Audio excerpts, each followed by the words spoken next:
Hello, everyone, and welcome to episode 110 of DM Discussions, the podcast for players and DMs alike, where we cover a wide variety of topics to help you with your games. I'm your host, Ryan Reeder, and with me, as always, is my good buddy, Ben Bumhofer. How you doing tonight, Ben? I am doing absolutely fantastic. After a very long day of work where I had to take a nap afterwards because I was so tired, I am pumped and roaring and ready to go.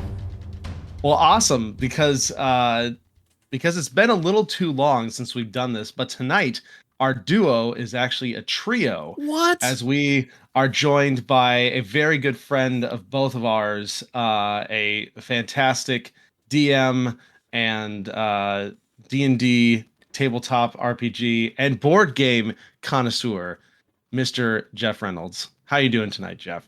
I'm doing good. Board game connoisseur. Usually it follows with board game nerd. Yeah, but I appreciate the connoisseur. This is the fancy word. Yeah, I was gonna say. I appreciate the connoisseur title. We're fancy and respectful here. Yeah. Hey, thanks for having me on. I'm super excited to chat with you guys. It's great to be here, and yeah, let's talk about some nerdy stuff. Yeah. Yeah. I've been wanting to do this for a little while. Because so for those who have been listening for a while may know, Jeff DMs the Curse of Strahd game that I play, and currently the only actual game I'm a player in, which is I couldn't honestly pick a better game to have landed on to be a player in. But we've been playing this for a few years now, which is wild to think about. But Jeff has done a lot of work and a lot of prep on this. So I wanted to have him on so we could start talking a little bit about running a pre-made module like Curse of Strahd, like, Descent into Avernus, like all these things. If you're looking to, let's say, run some one-shots or you've done a little small campaign, you're wanting to get into the bigger stuff, you've got a group ready to go, you don't know where to start. So I want to talk a little bit about running that module, running a long-form campaign, and then supplementing it as well, because let's be honest, some of these things need a little bit of help. Which shouldn't necessarily be the case because you're paying, 30, 40, 50 bucks for these things, but some are better than others, obviously. But then some you may just want to add some extra flavor. So we'll talk also about supplementing your module. And then also at the end of it, since this is specifically kind of Strahd related, what we're playing now, we'll talk a little bit about how to run horror, which is a very different genre than a lot of people may be used to. So, Jeff, I wanted to kind of just kick it off. I know you DM'd a few things a few smaller things before we jumped into Curse of Strahd. So, as a DM, what kind of made you want to run like a pre-made module, or what drew you to that sort of thing versus like, I'm just gonna homebrew crap type thing? Yeah. What a great question. I think that obviously all of this stuff is different for everybody, right? I mean, that is the coolest thing about D&D. It's like you can do it for whatever reason you want. Whatever is, what's ever happening in your brain is happening for you, and that's, you're bringing it to life in a certain way. And so to be honest, I think that for Curse of Strahd specifically, there is so much hype around this thing. And when you talk about modules, and if you go on YouTube and you search for, what sort of modules people like running, it's pretty consistent that there are, in the top 5, if people are rating Curse of Strahd, is definitely up there. I'm also a really big fan of Gothic horror. I think it's amazing. When I play other things like probably a Baldur's Gate spoiler if you haven't gotten this far yet already, but it's pretty close to the beginning of the game. But Act 1 of Baldur's Gate is yeah, this is good, but then Act 2 is my jam. That is the best. God, the characters are so great, and I love Act 2. Then I got to Act 3 and I was like, man, I wish I was in Act 2. But not a lot of people feel that way. So that's how I got to where I was. I had just started DMing. I DM'd with both of you guys running Candlekeep mysteries and like, doing one-shot stuff. And I thought, I really want to get into some of the stuff that I had researched. I got really into it. And as Ryan knows, I prepped for a non-existent Curse of Strahd campaign for I think 2+ years, Oh, where wow. I read the module, and this is also something that I didn't know, right? And it makes total sense now in hindsight to think about it like this. But when I first started reading D&D modules, I would pull the book open, and it is, I feel like, purposefully vague in a lot of different areas. One of the towns in Curse of Strahd is called Vallaki, right? It doesn't tell you when you go into Vallaki that you should be doing A, B, C, D, and if they do E, then you're going to do F, kind of thing. It just tells you the state of this place, the state of how it's impacted by the greater story that's going on. And of course, you have to keep in mind all of the shit that's been happening before that that could change how that place react. So like I didn't know that, to be honest, when I first pulled open, D&D modules before. And so it was a little intimidating, to be honest, like reading it and going, I don't know what to do with this, like what am I, it's not giving me a video game ABC sequence and then you get to the boss and then you do the thing. And so what I ended up doing, which is recommendation I would give to anybody that is starting this out, is, and this is, advice that I had learned in the Curse of Strahd community, because there is a huge community with this module. It's ridiculous. It's so cool to be a part of it as a DM and to share. There's this server where they have a death march, and anytime a player character dies, you go in there and describe how they died, where they died, what they died from, and all that stuff. I mean, it's just a That's kick-ass cool. community. Yeah. Yeah, and so but one of the things that I learned is that one of these content creators for Curse of Strahd said, think about how well you know Lord of the Rings. Think about how well you know that story, from Rivendell to the Balrog to the entire thing, right? And if someone was to ask you a question about it, you would be able to answer it like the back of your hand. That's how well you should know this module before you even start planning a group to play. Wow. Because you're always going to have to be pivoting on that story that you already know. So I took that to heart, and I really basically memorized what these places are, making them like living places in my brain. And it's really helped me just kind of be able to, as you guys both know, like there's so much improv related to this. I mean, I think there's so many sessions that I am a player in, like with you, Ben, where at the end of the session, our DM says, well, that could have gone a lot of different ways and it went this way instead. And like, I feel that same thing, but that's the game for us as DMs, right? So yeah, that's how I got into Curse of Strahd and kind of my approach with D&D modules. I read a lot of other ones too. Like I'm really into Ghosts of Saltmarsh. I think that's great. I really loved the fact that Curse of Strahd was like super sandboxy and you can just like do kind of whatever. You're just in this place, do what you want to do. But yeah, I think that's how I got there and what I was thinking. So Yeah, it's with all the prep and everything that you've done, and you've been living in this world for 2 years already, would you still recommend that same like strategy to someone who's just picking it up for the first time? Like, I know it did benefit you, but do you think that maybe less prep might help in different circumstances, or is that really the way to go? You know, that's good. And the thing is that, yeah, like I said before, everyone is different. Curse of Strahd is a absolute beast of a module. It is huge.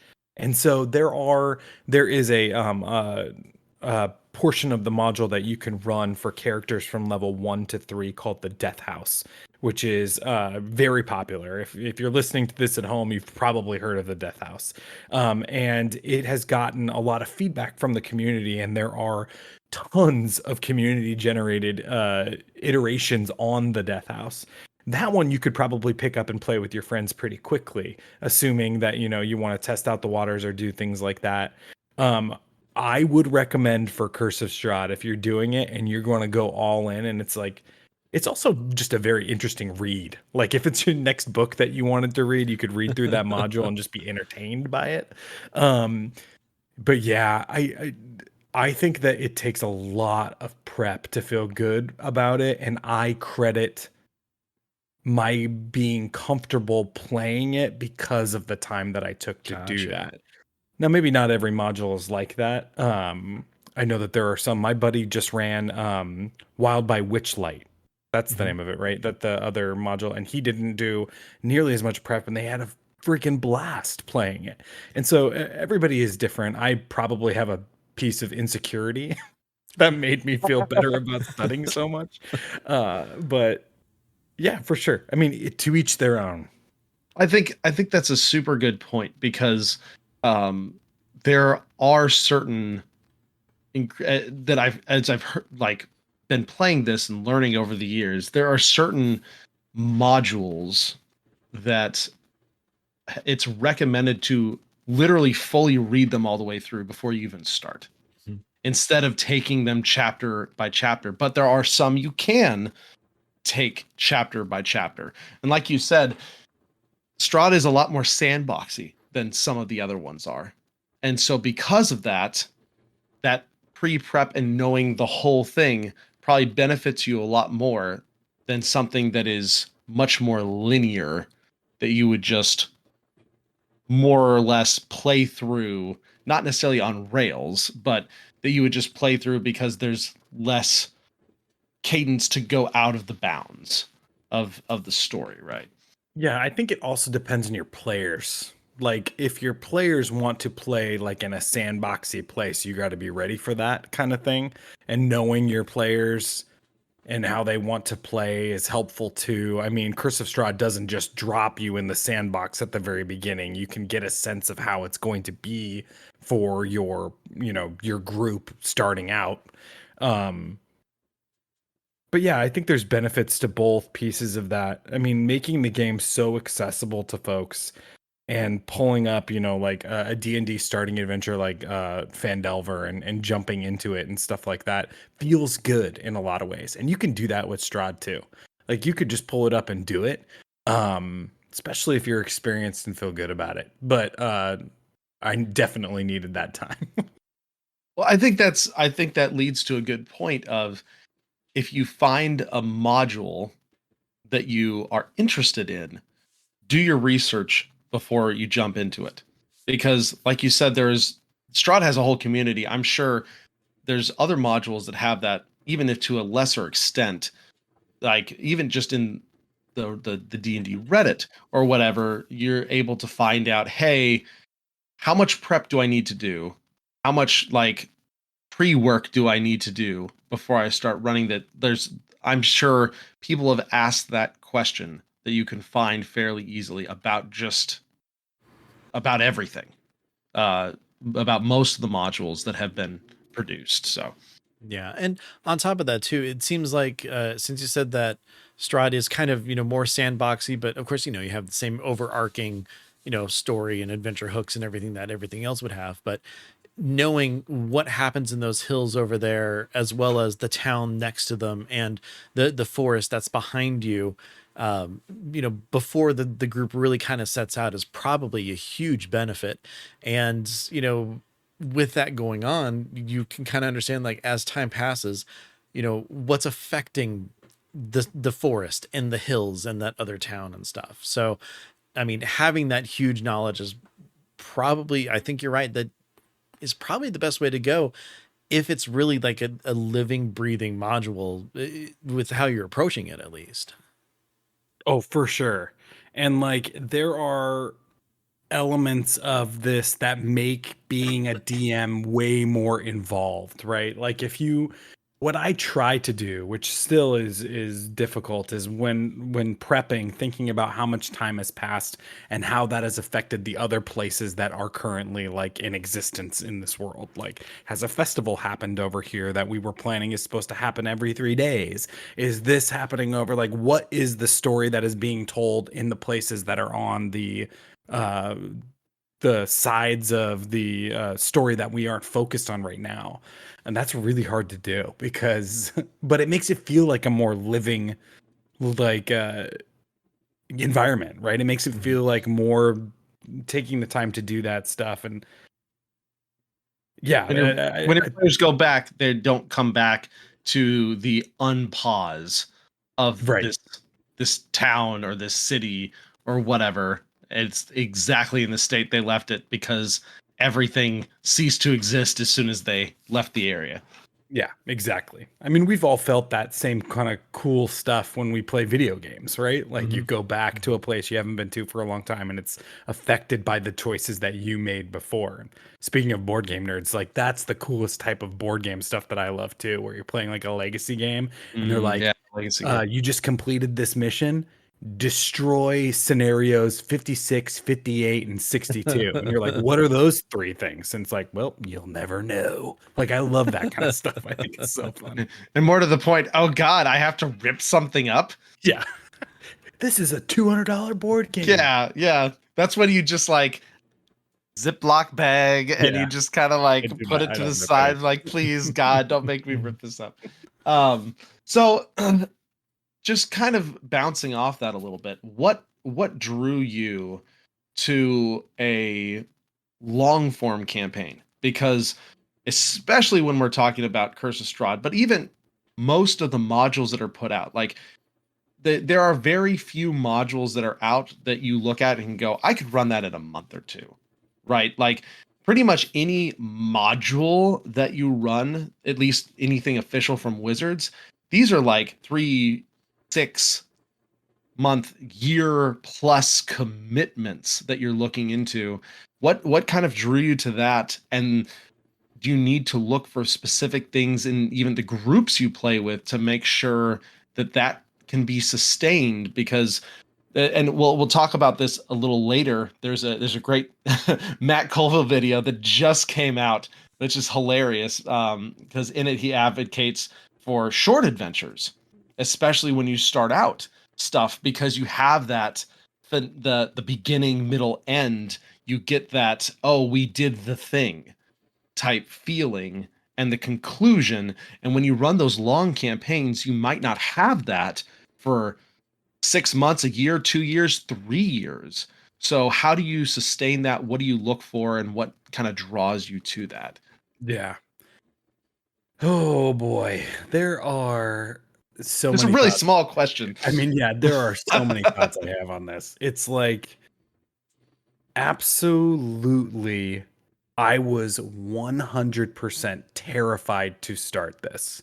And the reason I was because I had fallen so deeply in love with the story and I had prepped for so long, again, mentally prepped for so long, learning this content, falling in love with it, just reading community stuff and just diving headfirst into it that I was so involved. And I told Ryan this before we started, like, I just need the right group, right? I just need the right group of people to play this.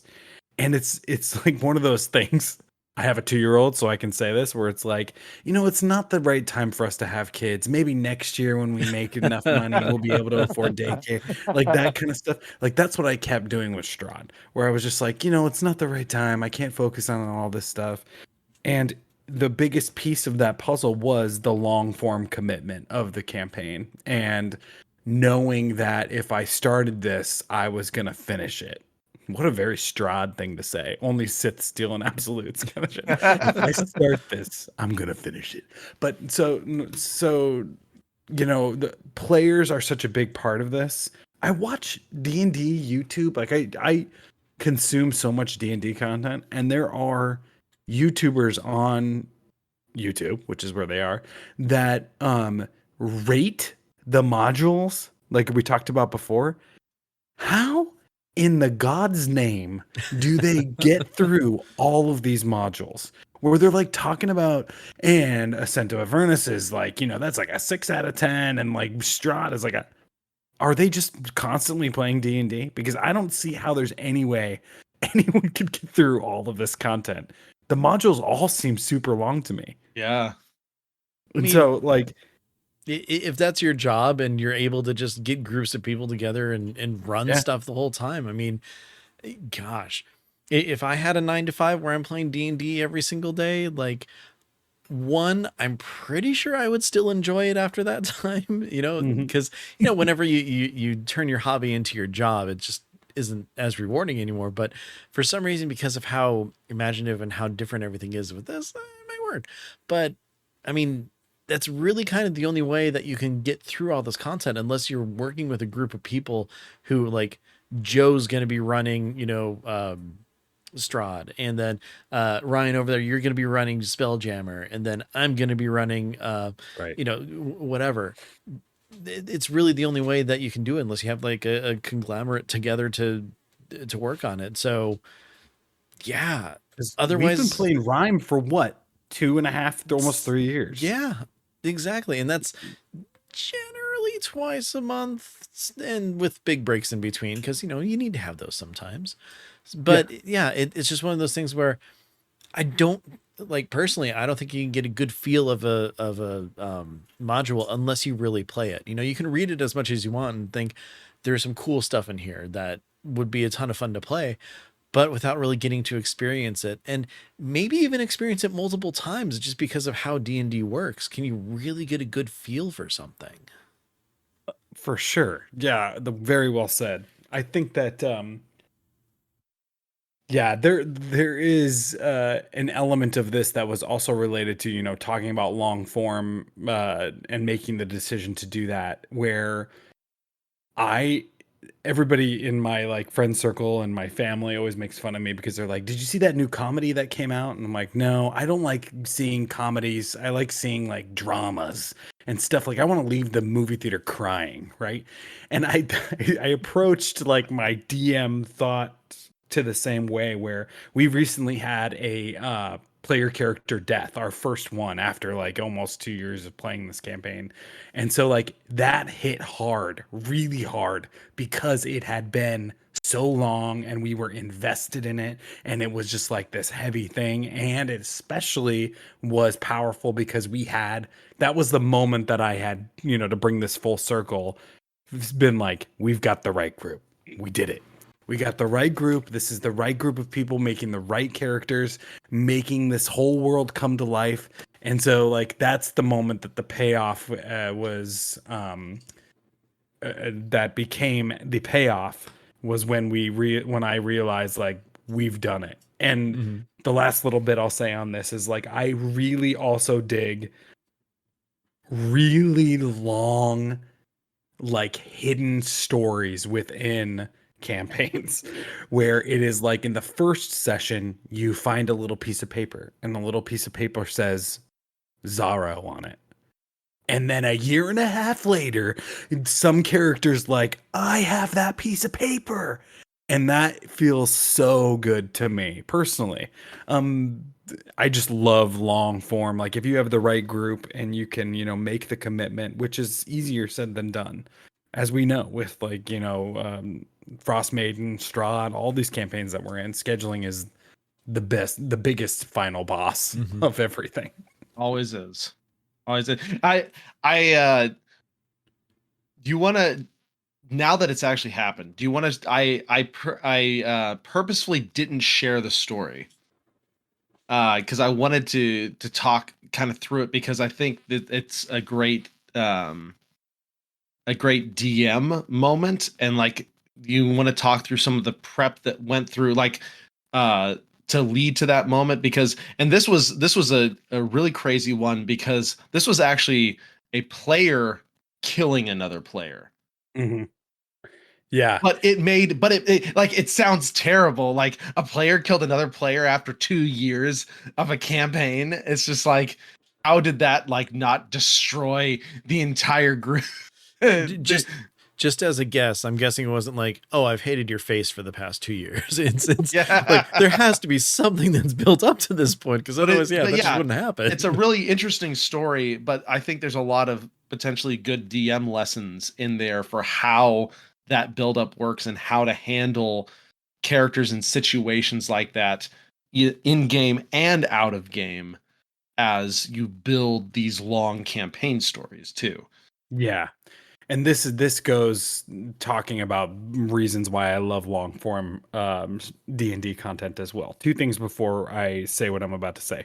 One, if you are at all listening to this and thinking that you want to play in Curse of Strahd at some point, fast forward maybe a couple of minutes so that you don't hear these stories, because you don't want to spoil it for yourself. And the second thing is that everything that I've learned about this campaign, I have learned from others, and I have talked to community members, and I have, homebrewed some things in my mind, but mostly it's a Curse of Strahd hive mind of people just making this module what it is today. So I will tell you now how this story happened. So before the campaign even started, I asked one of the players that I had never met before, who ended up being amazing and one of my good friends now, if they would have lycanthropy.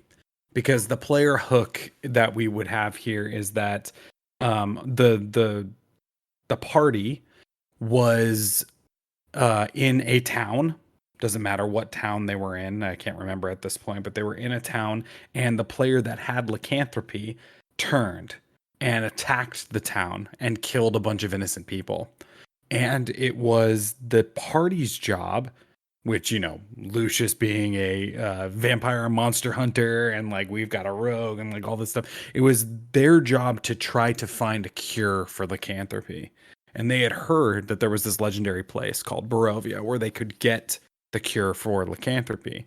And so this was session like 0. We were talking about this 2 years ago. And so ever since then, we've been running through Barovia with a character that has lycanthropy that has to test if they turn to a werewolf every single night, in-game night, for what they do. And the DC for the test gets higher and higher every time they take it. And why does that happen? Is it the influence of this cursed place? Is it maybe because maybe the curse is just getting stronger? Who knows? Like, why is this getting stronger, and how is this affecting you? And so, and that also, as a player, it's like, well, maybe that doesn't feel good all the time to have to do this. And so I gave that player, there was an opportunity through a whole bunch of things that we won't bore everyone with, where they were given a magic item that was called the bone die, which this bone die they could roll every morning when they woke up. And whatever roll that they got on the bone die, they could supplement any other roll in the game, whether that's my roll, their roll, a party member's roll, an NPC's roll, with the result of that bone die. So maybe that gives you a little spark of hope. Like every morning you wake up and you roll and like, oh, I know the DC is going to be 15 tonight and I rolled a 17, so we're good. All of this to say, the 2 sessions ago, we got really deep into this very cursed land of Barovia, and the DC kept getting higher and higher and higher, and the bone die roll from the day before wasn't high enough to beat it. And that created like the most amazing tension on the night that this was happening. They went up to the gates of this massive city and they're like, listen, we've got a werewolf problem out here, so we're not letting anybody into town tonight. And they're like, oh, you've got a werewolf problem? We got a problem, but we're not going to tell you about it. But if you don't let us in, then you're probably all going to die. It's going to be everybody's problem. Yeah. And so, what ended up happening was the party, the tension was amazing. Like the party sent this player off. They went off and turned into a werewolf. They failed their check. And we had beefed up this werewolf to be what we ended up calling the party killer, because the stat block was just absolutely ridiculous. And they could summon dire wolves and they could like do all this crazy cool werewolf stuff. And I actually, from start to finish, let who turned into a werewolf completely control the werewolf the entire time. I wanted them to be able to play the game still. One of my biggest issues with D&D is when you take player agency away from players because then you're just bored AF when you're sitting there and you're like, you're asleep for 6 turns. Like, it's just boring. So Yep. this is another moment where I knew that we had the right group, because I just gave it to him and he ran with it. And it was just so fun. And he started killing all the villagers in the town and everything like that. And I had planted in a, just nonchalantly, vampire hunter priest that they had met earlier had given them a item that I made up called a petrification potion. And this petrification potion would petrify someone, but it was irreversible. Like, you could not reverse it. They turn to stone and they are gone forever. So the party decided that they were going to fight. They had a special plan A, which was to, lock him down with Moonbeam and, make sure that he was like not doing anything. Come to find out, this guy is like a CR 50 or something stupid. And so he killed everyone, and they were like, okay, plan B. So they gave him the Lucius, Ryan's character, coated his weapons in this petrification potion and attacked him with it. And this is something that I learned. I think Critical Role talks about this and a whole bunch of different things. And it was just so great to do this, where I could have just frozen him solid in stone instantly and been like, he's dead. But what we did instead is I had it slowly climb his body. And then he turned back into himself. And as like that scene in the Matrix where the ooze is coming into Neo's mouth, it's just slowly going up, and he has a moment to like address his friends before he dies. And god dang, it was so good. And it's what I envy when I watch what I'm going to call professional D&D players, like Critical Role and things like that, where I envy the amount of commitment and the just sheer judgment-free zone of people being vulnerable with each other. Mm-hmm. And it was like that when we were playing it, and he died, and he had a little familiar that was also going to go away when he went away, and I kept voicing that character, and I had a conversation with him before he died, and then all of a sudden, just silence, stone, and then we end the session, right? Oh man! And so it's just a lot of payoffs that ended up happening with all of that, and it started from session 0 2 years before that. So I mean, yeah, I'm getting a little teary-eyed just thinking about it, because it was just so fun. It's just so freaking fun that it's just great storytelling and a great time. Yeah, and one of the things too is, just having seen your DM style, and then of course hearing it and everything, and Ryan and I have talked about this many times. Being able to include the player in that is one of the best parts of D&D, and that's the collaborative storytelling. And sure, Strahd forward and backwards, upside down, inside out, everything like that. But being able to pull someone into the world and giving them that much control to, kind of run with. And then on top of that, giving the players the tools to really affect how, the entire outcome is going to happen and stuff. Like, that's masterful DM right there. But even more so, knowing when to kind of sit back and let the players do what they need to do and stuff just gives those moments so much more of an impact, because, I mean, you can tell a story as much as you want. You could read the story of Curse of Strahd to someone, but having them live in that world and affect it in that way is why we play this game. 1000%. Couldn't agree more. It's that level of trust, and you're not always going to have that level of trust, right? Mm-hmm. Like, your players are not always going to be like, here's my baby, Curse of Strahd. Like, go ahead and just be a level or a CR 50 werewolf in it, and I'm not going to tell you what to do. Like, that's terrifying to do when you've prepped all this stuff and like, I don't care, I'm just going to do this. But that level of trust with your players is just so awesome, because that they care about this campaign as much as you do, and they're not going to F it up. Like they're going to go in and they're going to play it the way it's meant to be. But that's not always going to be the case. Like you might have a group that doesn't do that. And maybe you have to pivot and you don't want somebody to go total murder hobo on everybody just doing this stuff. You got to play it by ear. But I was lucky enough to have a group that I know that I could entrust them with any of that type of thing. And when the session started, as Ryan can attest, I sat back and I was like, I don't even know why I'm here tonight. I'm just here to watch. And like, it was just a great. You had to run the guards. Yeah, I did. For like a turn in combat. All the dead guards. Yeah, and I think that really goes back to your point of whenever you are wanting to or intending to do something long form like this, something that's going to last at least like 6 months, that's when you have to, at the very beginning, evaluate and make sure the group is the right group for it and that they're all bought in to that idea. Because if they're not, that doesn't mean it's a bad group. That doesn't mean they're bad players. That just might mean we're going to run some of the Candlekeep anthologies or the Radiant Citadel anthologies or the new one that's coming out, Infinite Staircase. So I mean that might be what that group needs. That group might not be ready for or the type of people who want to do long form. And there's nothing wrong with that. But that's why those anthologies exist. Right. Oh, I love those books. Yeah, that you can change, like the one you ran for us that we did for +5. It was like 5 or 6 sessions. And it was great. We all had a ton of fun.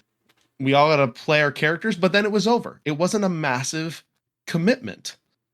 It wasn't 6 months, So I think that's just to your original point. Make sure that the group is right, that they're on board and you're on board when you commit to something like almost any official Wizards of the Coast D&D modules that are going to run for that amount of time. Yeah, here's the bottom line in my mind. Get out there and effing play. If it means that you run, Fandelver, or you run a one shot that's, whatever, this, that, and the other thing, or you have a group that wants to dive in and go, really deep into like a 4-year story or whatever. This is the best part of this game. You can just play it any way that you want. You can do whatever you want. My players. You're not wrong. I made a Great Pumpkin Charlie Brown one shot for you guys. It was so much fun. It was so dumb, and I loved it. It was incredible. With the whole thing was great. And speaking of, we brought characters from other things that we had played into that. So was the other thing I was going to say to you, Ryan, is like, you are making a world, whether you know it or not. You play a one shot and you create 5 new characters. Those people could show up in your Curse of Strahd campaign 10 years from now if you want them to. You are building a world, whether you're running homebrew or whether you're running modules. You are building this world together. And so I also don't look down on, obviously I don't look down on people that run the modules. I look up to the people that run homebrew, though, because I know that is a lot of work, and creating those worlds is a ton of work. And so, but you're doing that when you run modules too, just in a different way. Well, sure. And I mean, that's a great segue into supplementing for a module, because as we talked about a little bit earlier, some modules need a little more help than others. One I've heard quite a bit is like Storm King's Thunder. There's a bit at the beginning that's very sandboxy before you get into the main story, and it doesn't give a whole lot of direction and not necessarily even a lot of stuff to do. So I've just, in forum posts and Reddit and Discords, there's all sorts of people who are just like, here's some extra stuff that you can use to help direct your intro or more beginning area of Storm King's Thunder to a better place that will land you then in where the really meaty part of that module is, that's then a little more directed, right? So Strahd obviously is very big just to start out with. But what did you, so when you read through it, did you go, oh, this sounds amazing, I'm just definitely just going to run this? Or did you go, oh, I really want to add a bunch of stuff to this? Or did you go, oh, I see a lot of people are supplementing and all this content is being created, and then just like have your Strahd buffet that you started picking and choosing from to make it better? Yeah, so I think it's a little bit of all of what you just said, but I do think that it stems from the fact that I was really scared of this module because it was so much. So just like kind of diving into all of the different content that is surrounding it. And then just seeing how people, to your earlier point, assist with it getting to where it needs to be, right? It's like one of those things where if you are a video game developer and you have a full staff of QA that's looking at your game for years and years and years and fixing bugs, and then you drop it out in the public, you are then opening it up to millions of people to look at it, and they're going to find that Mario backwards up the stairs slide before that no one ever thought was a thing, right?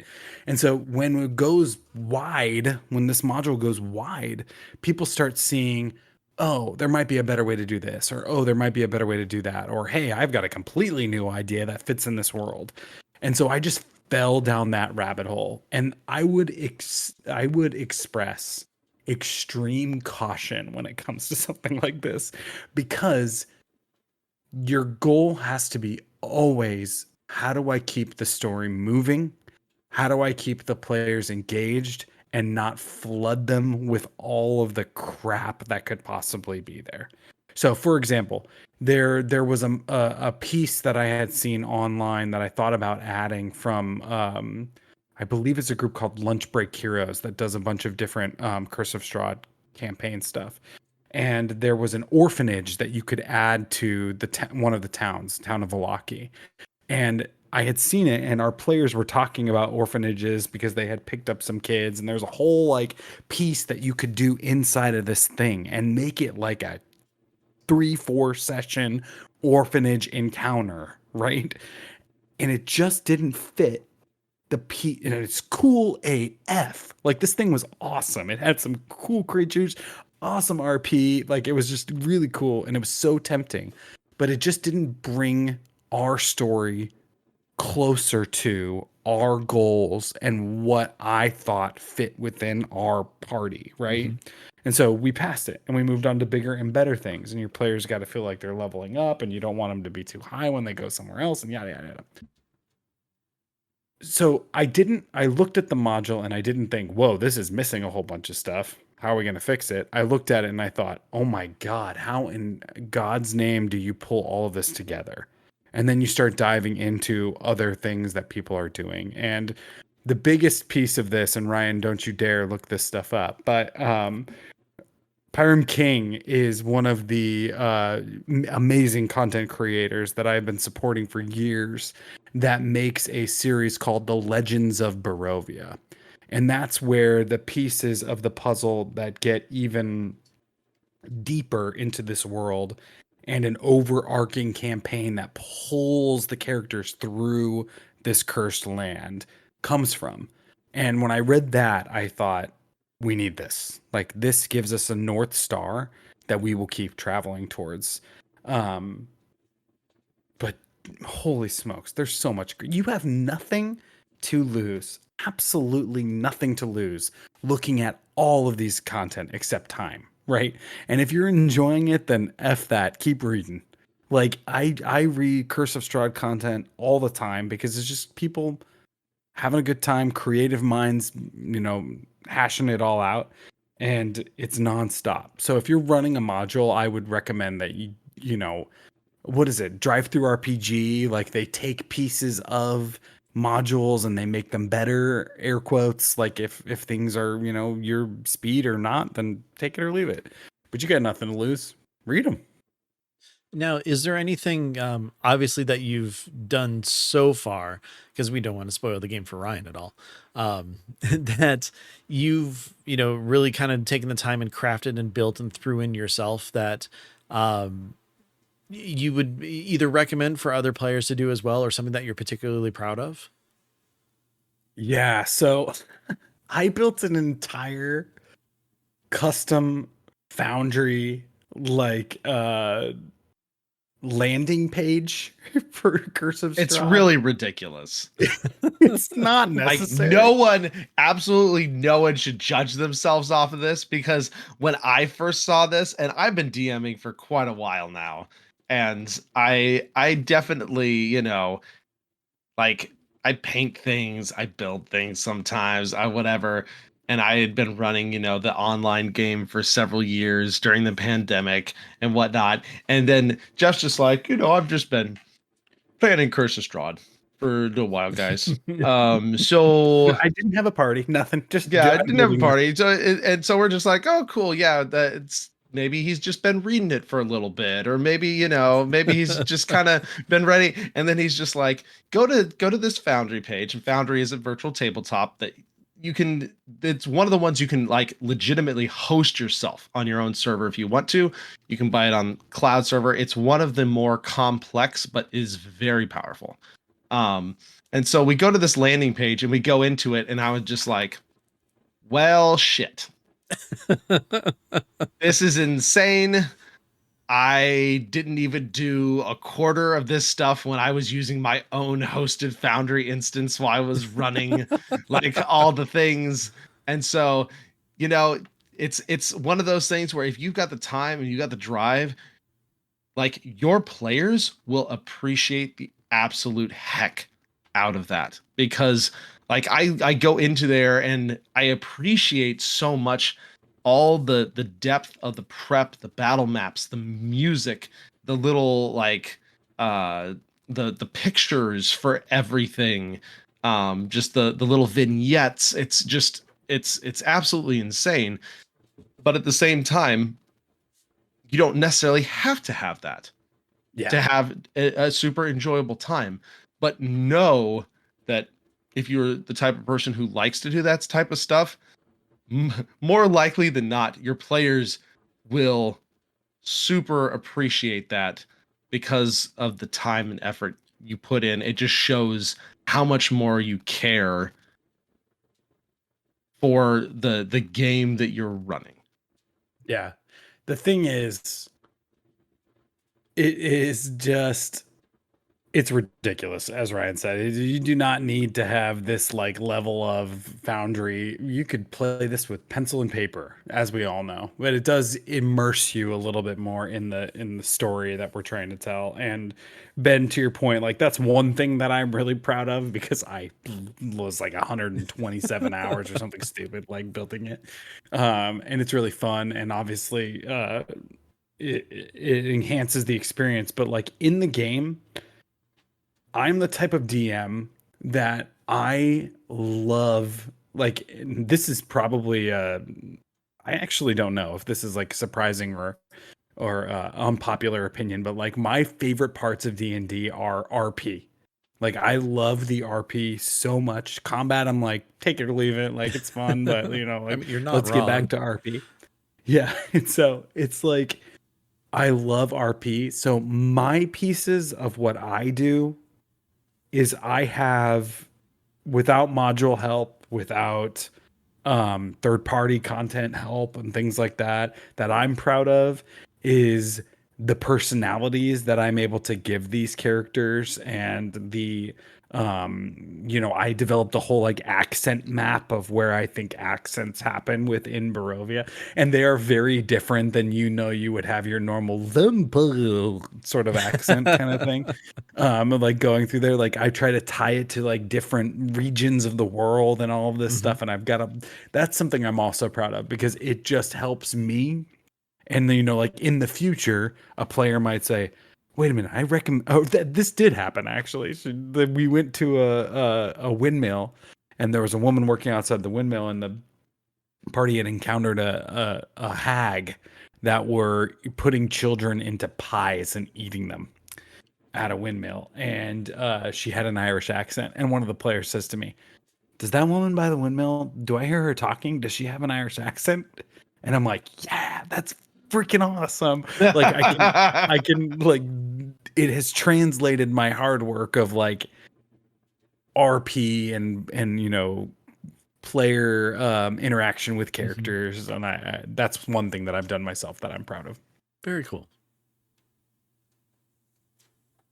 So let's get into that a little bit, because not that I'm just fishing for all the jumping off points. But we just talked about, baking kids into pies and eating them. That gets your standard Barovian stuff. We should have had a session 0 for just this show for people to listen to this show, because if I'm talking about kids getting baked in the pies, you mean that's not a normal thing in the rest of the world? I need to talk to my baker. So let's talk a little bit about running horror. Let's talk, because there are like Ghosts of Saltmarsh. There is, even like Curse of Strahd, even like Descent into Avernus. You've got, hell and real bad things that happen there. So there's a lot of modules that deal with potentially very heavy stuff or scary stuff. How do you go about running that, running horror, even in particular, in a manner that is, I'm trying to figure out the word, in a manner that is conducive to everyone being comfortable still with that, but also really projecting the heaviness and the mood and the atmospherics that you're trying to do to elicit certain emotions. Yeah. So there is, this probably goes without saying for your listeners, but if it doesn't, for horror and gothic horror specifically, you absolutely have to have a session 0. And it's more, the main focus of that is to make sure that everyone is comfortable, right, with the content that you're going to be presenting in this campaign. And Ben, to your earlier point, like the more you know the campaign content, the more that you're able to project what might happen in this campaign. And for Curse of Strahd specifically, and all of these, third-party created pieces that go inside of Curse of Strahd, like the list is extensive of things that you are going to encounter in this world, and players are comfortable with it is really important for a myriad of reasons. A side effect of that, and a side effect of them saying that they are comfortable, is the fact that then you are not handcuffed about talking about specific things when you're DMing. And checking in with your players is also really important, and making sure that you are, revisiting that session 0 shouldn't be just a one-time thing that happens. When we have a really heavy session, after every session we talk about, how to go kind of thing. Yeah. But if there's something that bothers your players, they should have a platform to be able to say that, even though they've agreed to it in session 0. But that gives a DM also confidence to walk into a room and to explain something that maybe is really uncomfortable, right? And that gives me the power to feel, I'm going to use the word good here, but you know what I'm saying. It makes me feel good knowing that I have sign off from my group that I can talk about this, and then I just go into it. So there's a whole series on YouTube that I will send you guys so you can add it to show notes or whatever, that talks about running horror RPGs and how to make those worlds come alive. And it all stems back. I was a player in a one shot a very long time ago. And it was a modern day RPG that we were playing, modern day characters, and I will never forget. We were in an SUV. We pulled up to a house that was in the middle of the desert. And this is the same thing that this YouTube channel tells you, where when you describe where you're at, you do all the normal description things. You talk about what the lighting feels like, what the air feels like. You talk about the smells and you talk about all of that stuff, and you just lean into like, what would make you afraid? Is it still air? Is it like the smell of just, rotting pumpkins if you're running like a Charlie Brown one shot or something that you want to be horror? But in this one specific instance, we pulled up in this SUV and we got out, and the DM, she was amazing. She was talking about it and she said, there's this house standing in front of you, and there's it's a 2-story house, and at the very top of the second story there's a window, and you look up at that window, and with a bunch of more descriptions, basically what happens is that lightning strikes and there's the silhouette of a person in that window. Scary, right? So you're like, oh, scary, that's scary, normal scary movie stuff. Then when we walked in the house, she described the house, and the way she described it was that the staircase, the stairwell to that window, was going the opposite direction.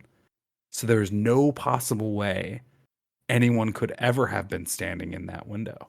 Ooh. And it was just like, okay, now we're talking. Like, now we're talking about stuff that's just a little bit past that expectation of watching Texas Chainsaw Massacre, watching, and that's part of gothic horror, right? Like we're ripping bodies apart and guts are flying everywhere and all that stuff too.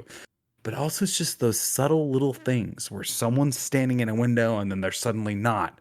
And no one could have been standing there anyway.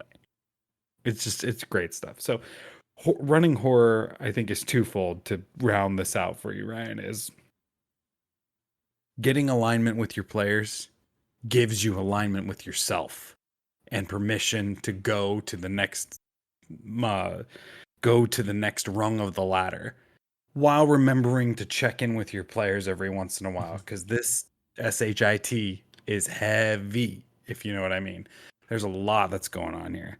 And then secondly, lean into what is scary to you, because that, if it's scary to you, it ultimately is scary to everyone else. And before we started Curse of Strahd, I had everyone send me their biggest phobias, and then I had them send me their character's biggest phobia. So we haven't touched on a lot of that, but we've touched on some, but it's always there. So like, I love that kind of stuff. That's wonderful. Yeah, there's a reason why I don't watch a lot of horror, and But it's really funny because, like, I personally don't like horror movies. Like, suspense is okay sometimes. Like, I can deal with that some, but like straight up like slashers, like horror movies, like your Freddy's and Jason's, your what's Ghostface? Screams. Yeah. Like that, I like. It's not my thing. Don't like it. But for tabletop RPGs, if it's well done, I get super into it. And it's different. It's just different. And I don't know how to necessarily explain it, but it probably because I feel like I have more I have more ability to affect things. Oh, definitely. It's something I care about more, right? Yeah, I mean, a lot of it comes from being able to experience, like that adrenaline or that fear or something in a safe environment. When you're in, like say a movie watching, whatever, you can't affect anything at all. So, your level of safety is a lot less. Whereas, you're say in that freaky house in the desert, your character's like armed with something, you can fight back, that something's going on. And again, if you have a good DM, you can spot all the different things and affect what you're looking at. And I think that goes a lot into how it can be different versus like even playing like a horror themed video game. Like, I go through, I play Resident Evil, and yeah, there isn't really anything I could do. It's on railroads. I had to find the clover key in order to open up that door to get the falcon to move the statue to do this and stuff. And you can put that sort of stuff in a D&D game if you want, but the path to get there is infinite as opposed to, everything's kind of played out. So having that sort of control and stuff opens up, your imagination and the ability to really kind of process and deal with that horror in a lot better of a way, in my opinion. Yeah. I don't watch a lot of horror movies, but I would be more into, something like Curse of Strahd, where there's like freaking stuff all over the place. Cause yeah, I'll be fine. I mean, even I think at the end of the day too, you also know at the back of your mind, you have the power to say stop or tone it down, which I think is a really big deal. Cause I can't say that to a horror movie. Mm-hmm. I mean, other than stop, I mean, you can push stop, right? But then the story ends. Exactly. There's no resolution to it. There's no resolution. The story ends. Nothing different will happen. Whereas that is not the case in a tabletop RPG. Yeah. It's in a tabletop RPG, the DM goes, okay, cool. Thanks for letting me know. And then the story tweaks, even ever so slightly. And you can continue. And that's super cool. And there are very few mediums where something like that is actually possible. Exactly. I forget what movie it was, but it had to do with something where someone was watching like a horror movie and then just stopped it. And, someone said to them, it's like, you don't get the resolution. You don't get to see, the hero winning at the end or something if you stop it right here. And you're going to let that fear and stuff kind of control you and, live in your brain, completely rent free. Whereas if you were able to go through and finish the story, you've succeeded and won over the whole thing. Like, even if your player character has a death, the story will still continue. You can bring in a new character, join the adventuring party. You're still a part of everything and still affecting it all. So yeah, it's hugely different, which is why I can definitely see the appeal and why I'd be open to it versus I'm just going to go sit and watch. Well, I mean, not Paranormal Activity. Those are like horror movies or horrible movie until the last 5 minutes, but something, more akin to, like a slasher film or like a traditional scary movie or something. Yeah. The thing is, you guys are both 100% right as I'm sitting here listening to both of you. The thing is that in D&D, it's all in your mind. Like, and if you have that itch to, want to be a little scared, you can help yourself get there. And if you don't, you can help yourself not. You know what I mean? Like, you can remind yourself all of that. Where, to your guys' movie analogy, like if you're at the movie theater, you can just leave and lose $25 and not watch the end of it. But I would encourage everyone to try it. Maybe just because I love it, but I love the setting. Like, we do a special thing on Halloween too when we've been running this game. Like, I just love that. It adds another level of insecurity to the actual players in the game, like the characters. I mean, where you never know what's around the corner, and that adds something a little different to all of it that I love.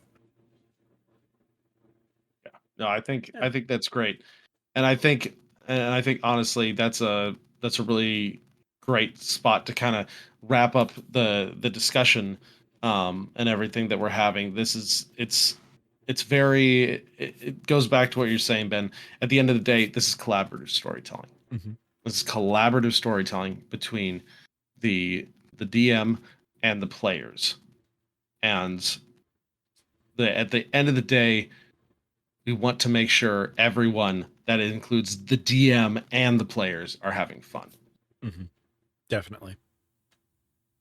So, man, Jeff, thank you so much for coming on and sharing all the fun insights and your journey through this massive module that is Curse of Strahd. This is just your listeners don't know. This is just the first hour of the next 36 hours where we're going to be going through every single chapter of the book. starting with chapter 1. No, I could honestly talk about it forever. And again, thank you both for having me, because it gives me an opportunity to uh, just talk about this amazing game. I mean, honestly, guys, it's the best game. It's just so fun. And if you're thinking out there and I was talking to a friend last weekend for the last anecdote here.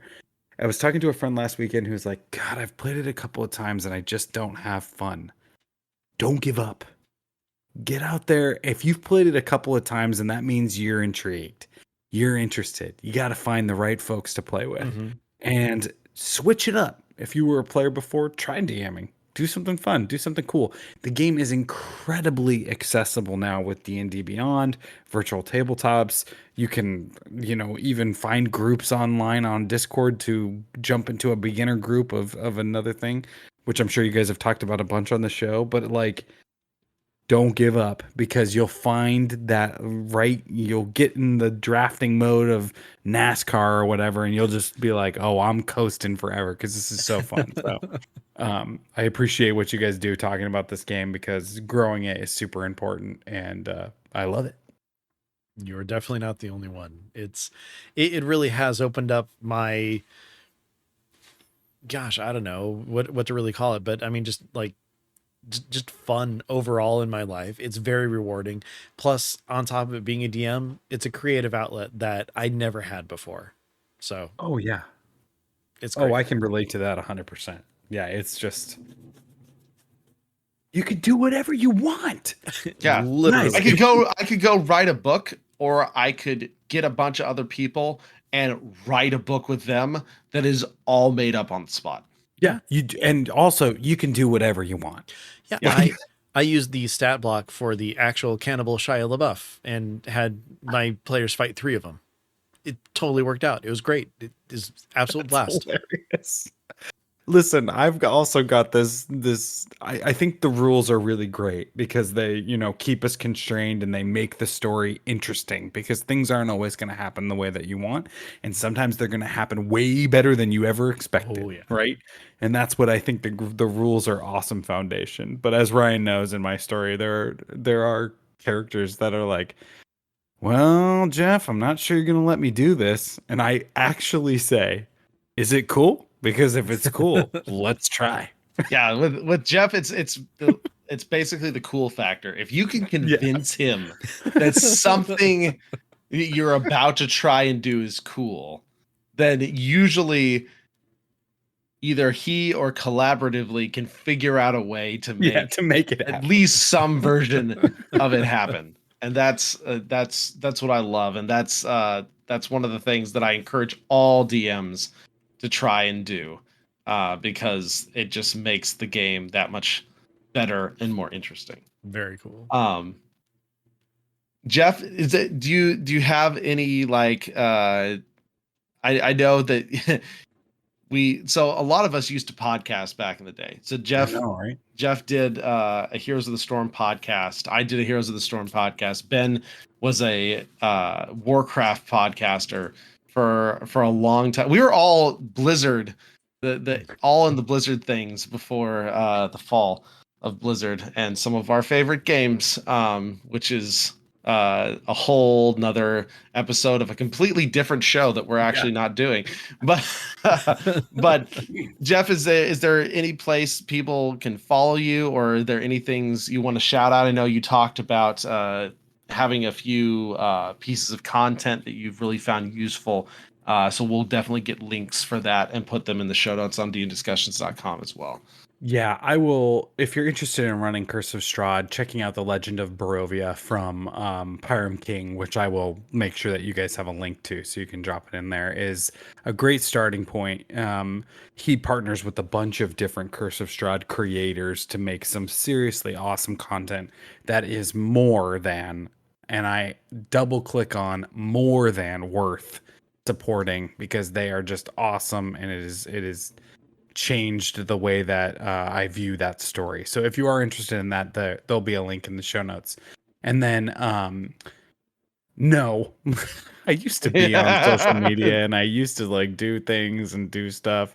I'm on +5 to hit, which I'm sure if you are listening to this, you've heard about +5 to hit for a bunch. I play Shield on that show, which has been quite a journey and a great one, and one that I am sure we've got to be getting close, Ben. Like we got to be getting close to something.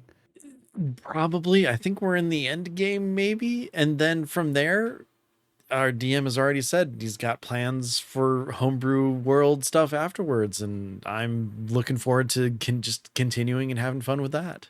It never ends. You can do whatever you want. Exactly. Like that's the best part of it. I mean, that should be the slogan for the game. But to answer your question, TBK, you can follow me on Twitter if you want, or X if you want. But I don't tweet. It's Mr. Jeff Reynolds on Twitter, X, whatever.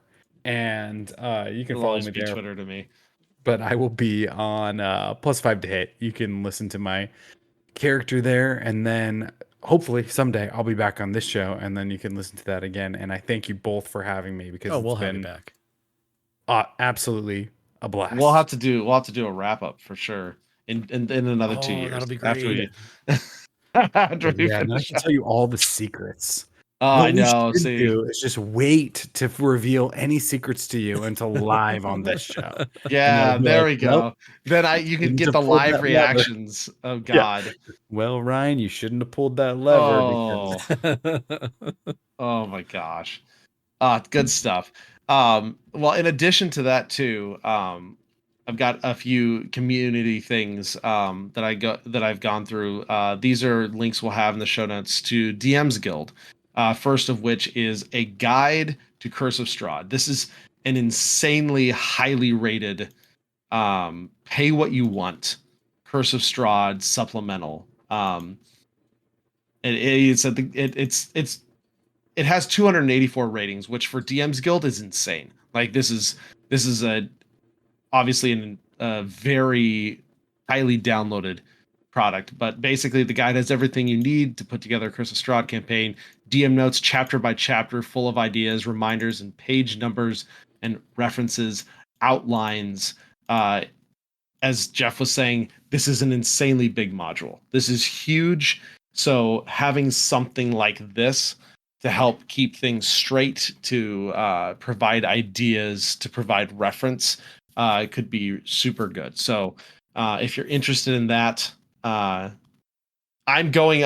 I have been banned from looking at any sort of actual Curse of Strahd things, but all of the stuff in here is comments very highly rated. So if you're looking to run that, there you go. There's also from Anne Gregerson. We've mentioned her stuff before. She has a monster loot, Curse of Strahd, which is extra loot for specific Curse of Strahd monsters and encounters, extra cool things, limited use items that the players can use, things for crafting, all sorts of fun stuff like that. So that's like $3. You can check that out as well. And then I'm sure I've mentioned this a few times before, but if you're wanting to do your Curse of Strahd with an interesting twist, you can always check out She is the Ancient Gender Bent Curse of Strahd from Beth the Bard.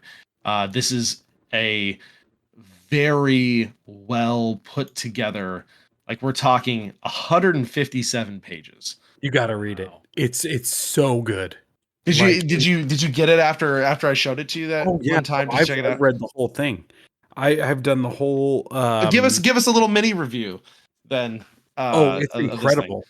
It's incredible. And as I was reading it with She is the Ancient, it is a lot of content, a lot of really good content that helps you build the story in a whole bunch of different directions that are really fun. And I've put some of that into our campaign as well. And my really good friend at work is running a Strahd campaign that is built off of She is the Ancient. And she said it is incredible. And I'm like, I agree. I think it's really good content. Check it out for sure. I can't spoil a couple of things, Ryan, on there, but there are things that are really good and just Stuff there you I go. Oh, I would totally use that in oh my 100%. thing in place of XYZ. Oh, 100%. This is quality content. I think that yeah, god dang, I really want to say a couple of things but I can't. Check it out. And also if you're a player, you don't want me to say it out there. You just got to read it if you're a DM. You got to read it. It's really good content. There's NPCs in there. It's it's really good. Check it out. Yeah, awesome. So we'll have the link to all that stuff. And then we won't talk about it in depth tonight, just due to time. Because as much as I'm sure you love listening to our dulcet tones, you've got other podcasts you need to listen to, right? Like this is not the only podcast you listen to. There's a lot of other good podcasts out there. But we're going to talk a little bit about the brand new running the game episode by Matt Colville. How long should an adventure be? And it's kind of a really interesting dichotomy to some of the stuff we were talking about here for long form campaigns, where the video goes in depth advocating for shorter stuff. So it's another great point of view. And I think it's got a lot of merit, especially for new DMs. So we'll dive a little more in depth on that next episode. But before we fully wrap up, obviously, one of the last things we like to do is talk a little bit about what's going on in our campaigns. Jeff, I know I just you gave my shared the full story. Yeah, already. you shared your full story. If you could pick something out, what would be another one of your like best moments from your Strahd campaign beyond our player death? What was Oh, like there another are fun one that stood out to you? That yeah. was really exciting. Another fun one was in the very first session, there was a character, an NPC that our group had met that ended up drugging our party and Oh they God, I hated him. Was passed that out. Zentori. Zentori? And they passed out, and that's how they ultimately woke up and they were stranded in the middle of the Barovian wilderness looking for shelter with no weapons because they had everything stolen from them, Oh, right? wow. And then we fast forward 2 years later, and they But run into so this. wait before you even say this, Jeff at the beginning of the campaign is just like, yeah, you guys can have a cool item. Yeah, like Yeah, yeah, like have magic a items. uncommon item. Like I was going back and forth with Jeff because my character is I've based him off of Trevor Belmont from Castlevania. Which is super fun. It's ended up being a really fun character for this setting, especially specifically. I have this cool like whip that I customized. We named it does some cool stuff. Some of the other characters had made like special items and whatever, and I can just this is just like after the fact. I just see Jeff smiling to himself Yeah, no, as the everyone's whole like time. telling him what was so cool, and then all of a sudden it's just all gone. Yeah, and I knew that was gonna happen, so I'm leaning in with all the players, like, go ahead, make as many items as you want, like keep getting items. And then like, everybody ends up making the items. They got stolen. Long story short, about 2 years later into this campaign, they finally run into this guy that stole their weapons. Lucius Belmont, who is played by Ryan, walks in. And this character, I'm telling you, we could spend a whole D&D discussions episode talking about player characters and what makes great player characters, I think, and all of that stuff. But he walks in and without even thinking, just like walks up to this guy, confirms that it's the guy that did the thing, and then just snaps his neck, kills him right there in the middle of this tent that his leaders were in and all this stuff. And it just so happened that they were distracted with something else that was happening. And so they didn't notice at the time that had happened. And then our party leaves with just a dead body in the corner. And maybe they noticed eventually, like there's a dead body in the corner. Like That was another great payoff. I was talking to Jeff after. I was like, I really hope you like us running into him again wasn't important, because Lucius just hated this dude's guts. like stole like a family heirloom type thing and drugged them. And yeah, it as like a player, it was one of those moments that it just felt like vindication. It's just one of those things where you just gotten into it so much. Like you ran into that dude again. I was like, no. This guy's gonna, something's bad's gonna happen here. Nice. You But got it him. actually didn't. Somehow got away with that one. Well, so far. That's So far. always how it goes. So far. Oh, so far. Ben, what about you? You actually played. Yes. Second session since my big, huge, long hiatus and stuff. And I did that one DM, not sin, not issue, mistake maybe, where I potentially made a side quest way more interesting at the time than the main quest. So, as I said last time, just to kind of bring everything back in, I made just the idea was a smaller adventure where our paladin's family was into town. They, were not so great adventurers, kind of like, extorting people, trying to, gain fame and riches in a non, moral way and stuff. So, we finished that. I thought it was kind of over and done with and everything until, in the previous session, our cleric said to the paladin, hey, I went through some issues with my family. It's been resolved. I think you should talk to them again. So it's like, let the emotions kind of die down, talk to them. So new session happens.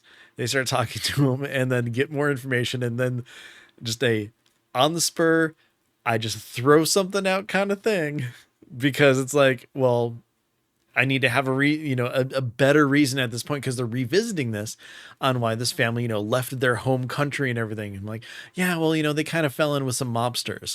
And so now it's like, okay, so now the plan is, instead of heading to the Shadowfell to search for an artifact, they're going to be taking a boat ride back to their home country and dealing with the mobster issue with the family and stuff. I'm like, collaborative storytelling. This is what they want to do. This is what we're going to do. It's going to be great. I'm going to have a lot of fun completely building out a new country and a whole mob family and like all this other stuff. So Dude, that's incredible. yeah, like I'm excited to do all this because it's like, I never thought it would happen, but we're doing it now. But the best part is that I've given myself time, because they're taking a ship and it's going to be a 2-week voyage to get there, with a stop off in a seaside town that they visited before through magical means, which they fled from. So who knows what might happen with that, much less an elven country that we've never been to before that 2 of the characters are from. So, it's going to be fun. I'm looking forward to it. And I'm excited to see where it goes. So yeah, collaborative storytelling at its best. Completely Long form campaign payoff. Oh yeah, totally. Yeah. Yeah. It's going to be pretty great. I'm excited for it. I just don't fully know how to work a mob family into this yet, so I might have to watch The Godfather a couple times before I really dig in. So maybe just it's business research. Yeah, exactly. Maybe do what's the one with Ray Liotta, whatever that movie is too, where he gets Goodfellas. Yes, thank you. Yeah, I gotta watch that. Godfather 1 and 2, skip 3. Anything with Joe Pesci, maybe watch Casino. I'll get there. We'll get it working. And Sopranos. Oh yeah. I started that and never finished it. So I'll jump back in and get that going again. As with all D&D things, steal. Exactly, just like the mob family. Yep. Yeah. But anyways, yeah, I'm looking forward to it. It's going to be a lot of fun. So yeah. Awesome. Ryan, what about you? I know things have been going, in a very good direction with your campaign. God, I love it so much. Like it's been easily my most combat light campaign so far that I've ever run, and I'm just having the best time. Like I had a like a good 45-minute stretch this last session where I just sat back and listened, where the players were just talking. Like that is my dream. That is literally like my DM dream, to have those types of moments happen. And they have happened before in like, sparse amounts, but it's already happened a few times in this campaign and I absolutely love it. I actually built and printed out an entire newspaper for for the last session I did, based on events that happened the session So before. I mean, it's And had legit too. You used a whole Gutenberg press and everything. yeah, like had to ship that in from eBay. Um, but yeah, but it had all sorts of stuff, not only about what they did, but layered with all sorts of other underlying things. But it was up to them to read it and pick those things out, which I love is that. absolutely the coolest part about doing something like that. Or and then Did they you can miss have that? that. Yes. Yeah. But they can have that for reference, and then they can keep it and bring it up and look at it later. Like I have a Discord for all the different games I run. And so I posted the picture of it in that, so they have it for reference, as well as the one that physically handed them, which is one of my favorite things about in-person D&D by far. I was always kind of a prop guy, so being able to do that again is just chef's kiss. But yeah, so they're going to be investigating a group. They're still trying to find one of the player characters' sisters. They know they're on a clock.